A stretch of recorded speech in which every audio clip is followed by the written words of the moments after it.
Okay, so looking at some basics of some bits of card I've found, no bigger than, just a relatively small piece. That's about A4, just a piece of cardboard, quite thin.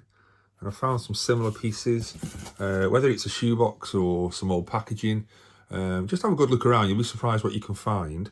Now, if I use the scissors and I cut down just basic pieces, I can create just some standard layers, and you can literally stick those layers flat like so, yeah, and restick and then lay them in between, so you've got a nice thick balance of size.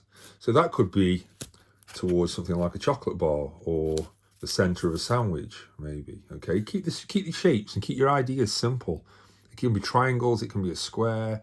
You can literally then fold, you can glue those, sellotape them, fold them, curve them.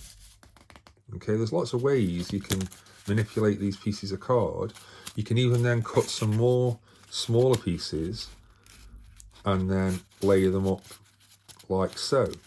Okay, so layering is a really important and easy way of creating something that could represent, it could be a chocolate bar again, but you've got to work and think about the idea and the design.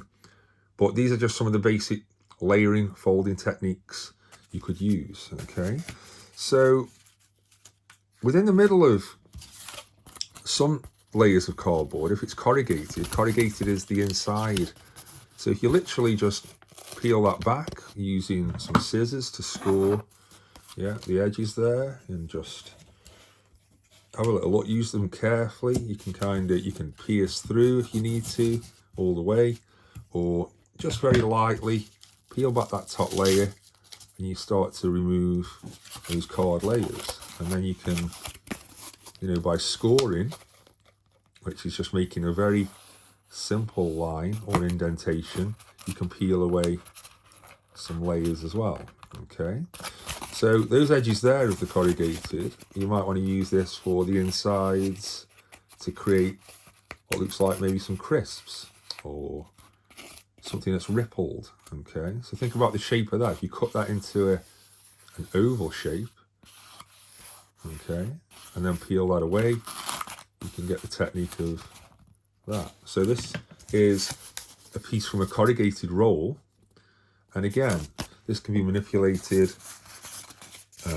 twisted, and just something as simple as that can look like fries, or that's the Spanish churros, so you could make a load of those. Yeah, again, just quite simple ideas just from rolling card, and glue that down.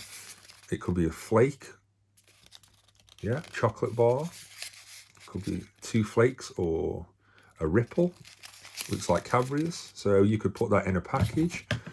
You could have that coming out of something that's wrapped, okay, and then manipulated, and so on. There's loads of different ways you could do this. You just need to think about how you can manipulate the card, or stick it down, or layer it.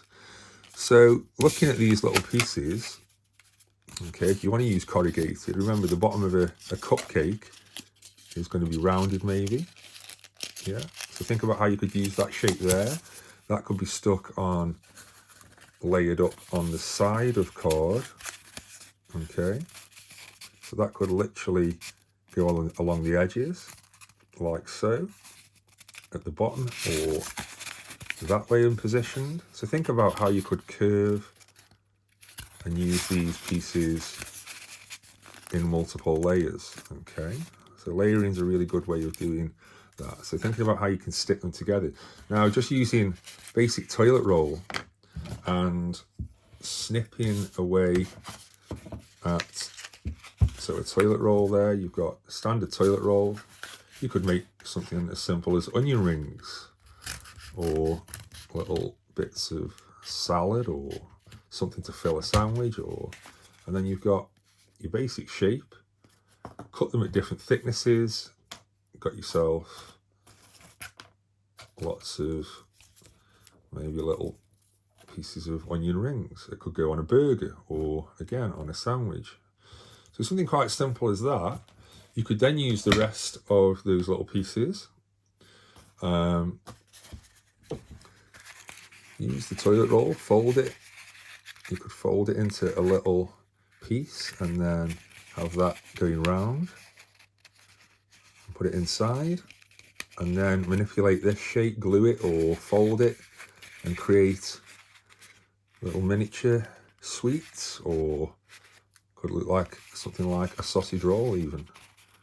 Yeah, there's loads of little things you need to think about as to how you're going to shape and what are you going to make. That's the interesting thing. So work around the techniques and think about the things you can make for your food or drink object. Again, if I was to draw around, use the toilet roll to draw around. Okay, if you're going to do something round, use the sellotape to draw around on the inside, or whatever objects or things you can find. If you've got a bit of masking tape or things like I found a little bit of glue there. Okay, so if you've got these things, great. I even found some wallpaper adhesive. Okay, so drawing around the insides of that sellotape there, just to get some shape, and then maybe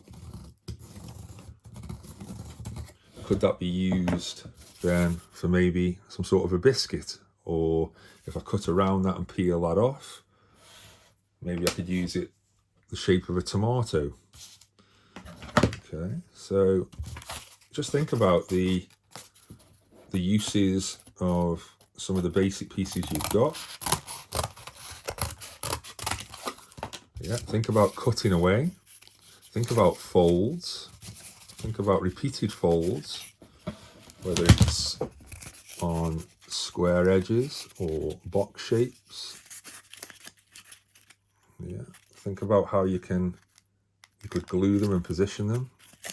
Okay, so lots of little techniques as to how you could shape, manipulate, and then I'll try some more in a minute, and then we'll move on to see what we can get out of these.